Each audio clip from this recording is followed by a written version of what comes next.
लोगों के लिए एक छोटा सा टॉपिक लेकर हाजिर है, जिसमें हम आज चर्चा करने वाले हैं गुणज और गुणनखंडों के बारे में।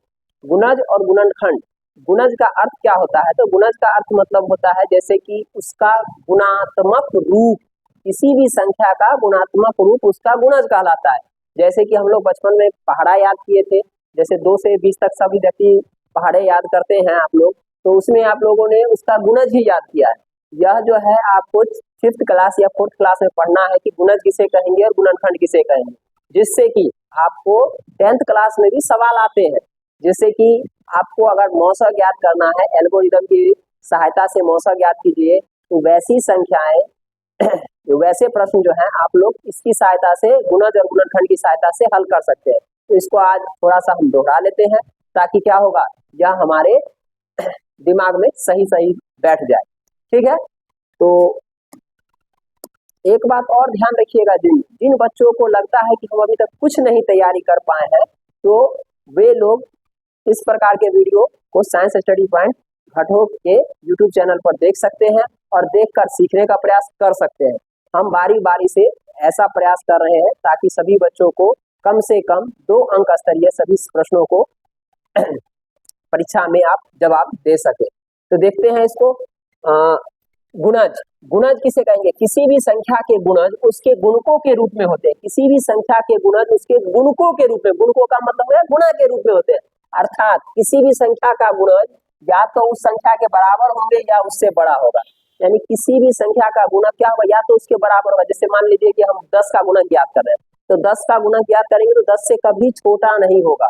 10 का गुणक या गुणज जो भी होगा, गुणज कभी भी 10 का 10 से छोटा नहीं होगा। गुणनखंड छोटा हो सकता है, गुणनखंड छोटा होगा, लेकिन गुणज कभी भी उस संख्या, जिस संख्या का हम लोग गुणज ज्ञात करेंगे, वह गुणज जो है उस संख्या से कभी छोटा नहीं होगा। यानी उसके बराबर होगा, नहीं तो क्या होगा, उससे बड़ा होगा। जैसे 4 के गुणज हम यहाँ पर लिखे हैं, 4, 8, 12, 16, 20, 24, यहाँ 4n लिख दिया गया है।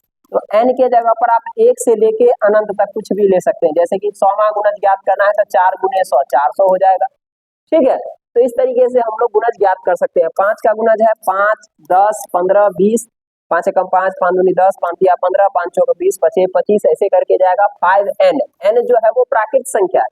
हमको जयवां गुणज निकालना है, अगर कहते हैं कि 10वां गुणज निकालना है, 20वां गुणज निकालना है, तो हम उससे गुणा कर देंगे। ठीक है, तो गुणज तो ये हो गया आपको। अब गुणनखंड क्या है? गुणनखंड क्या है? तो देखिएगा, गुणनखंड किसी संख्या को अन्य संख्या के गुणनफल के रूप में तोड़ने की क्रिया को गणित में गुणनखंड कहते हैं। किसी भी संख्या को, कोई भी संख्या, उसको दूसरे संख्या के गुणनफल के रूप में, यानी गुणा के रूप में अगर हम लोग तोड़ते हैं, तो उस क्रिया को कहते हैं हम लोग गुणनखंड कहते हैं। किसी संख्या के गुणनखंडों को परस्पर गुणा करने पर वह मूल संख्या पुनः प्राप्त होती है। यानी कि अगर हम जो भी गुणनखंड आते हैं, उन गुणनखंडों को आपस में गुणा करेंगे, तो जिस संख्या का हम लोगों ने गुणनखंड निकाला है, वह संख्या हमें वापस प्राप्त हो सकती है और होती ही है।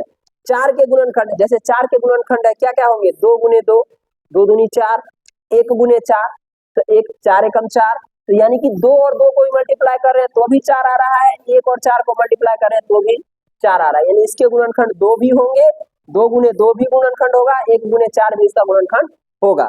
12 के गुणनखंड, 2 दूनी 4 तिया 12, 2 गो 2, 1 गो 3, या ये दोनों 2 को इकट्ठा करके यहाँ लिख दिया गया है 4 गुने 3, यानी कि 2 गुने 2 गुने 3, यानी ये भी 12 पूरा रहा है, और 4 गुने 3 ये भी कितना पूरा रहा है? 12 पूरा रहा है। तो ये सब आपके बेसिक चीज है, ये सब आपको 4, 5 में ही याद रखना पड़ता है। लेकिन बहुत बच्चे ऐसे होते हैं जो याद तो रख नहीं पाते हैं, तो उनके लिए ये है कि आप एक बार इस वीडियो को देखिए और समझने का प्रयास कीजिए।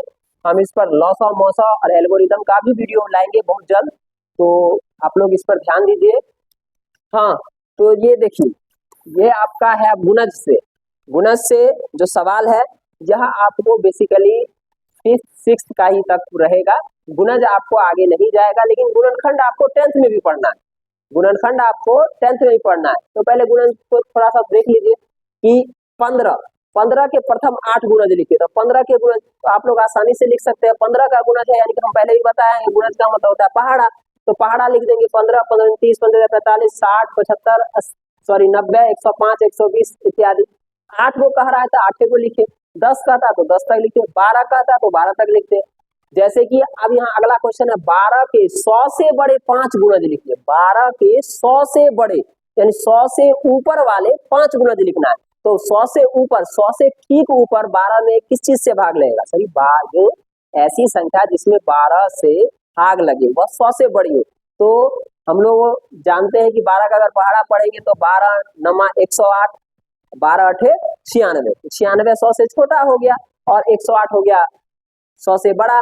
तो इसलिए 100 से ठीक बड़ी संख्या जिसमें 12 से भाग लगेगा वह संख्या कितनी है? 108 है।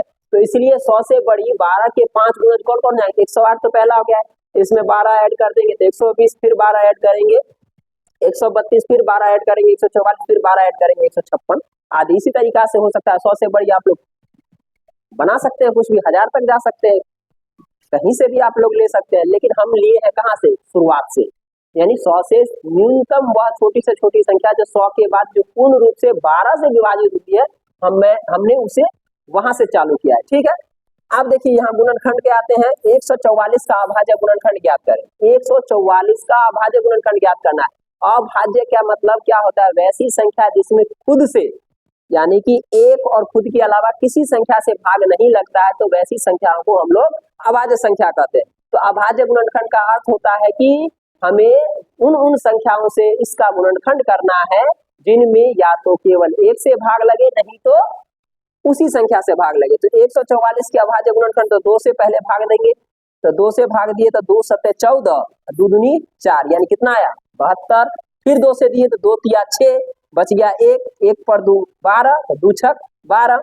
फिर 2 से भाग दिए तो 2 एकम 2, 2 अठे 16, क्योंकि यहाँ पर 1 बचा हुआ था तो 16 हो गया। फिर 2 से 2 नमा 18, फिर 3 से दिए 3 तिया 9, फिर 3 से दिए तो 3 एकम 3। तो 144 के अभाज्य गुणनखंड हमारा ये जो साइड वाला है, इस सब को अगर हम लोग आपस में गुना कर देंगे तो यह क्या हो जाएगा? हमारा इसका गुणनखंड आ जाएगा।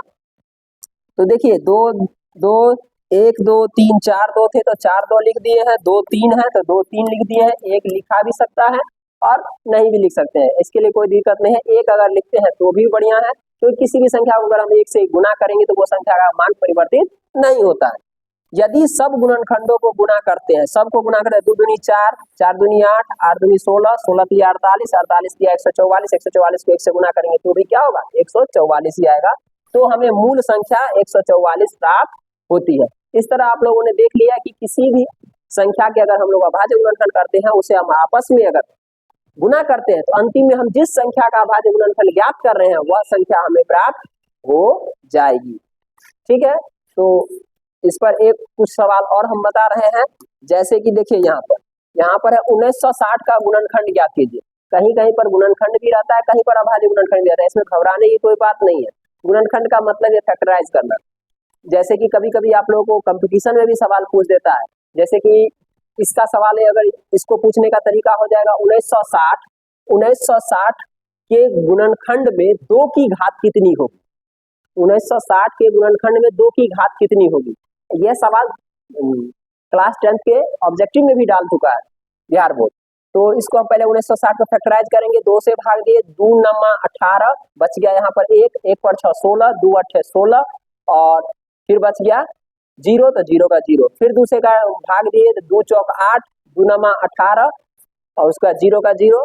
फिर दूसरे भाग दिए 2 दूनी 4, फिर यहाँ पर भाग देंगे 2 चौक 8, फिर बच गया 1, 1 पर 0 0, तो ये क्या हो गया 2 पंचे 10। फिर दूसरे भाग दिए तो दूसरे कर रहे हैं यहाँ 5 से, क्योंकि यहाँ इकाई में आ गया 5, तो इकाई में 5 आ गया तो 2 से भाग लगेगा नहीं, तो यहाँ लगेगा 5 से, तो 2 5 चौका 20 और 5 नमा 45, 7 से भाग लगेगा 7 सत्ते 49, 7 से भाग लगा 7 एकम 7।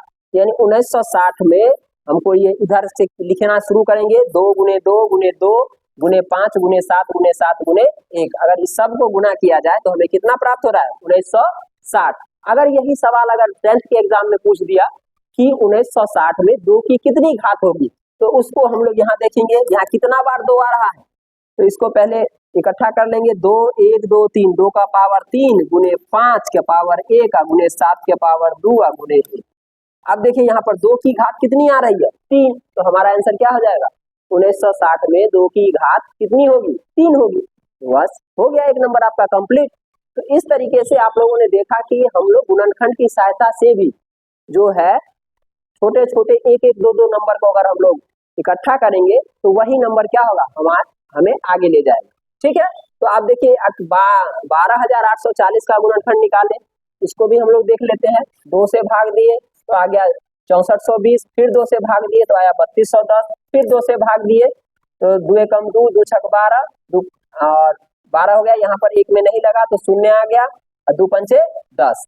बहुत बच्चे यहाँ पर गलती करते हैं कि सीधे लगा दिए। यहाँ पर देखिए क्या करेंगे, 2 एकम 2, 2 छक 12, 2 पंचे 10।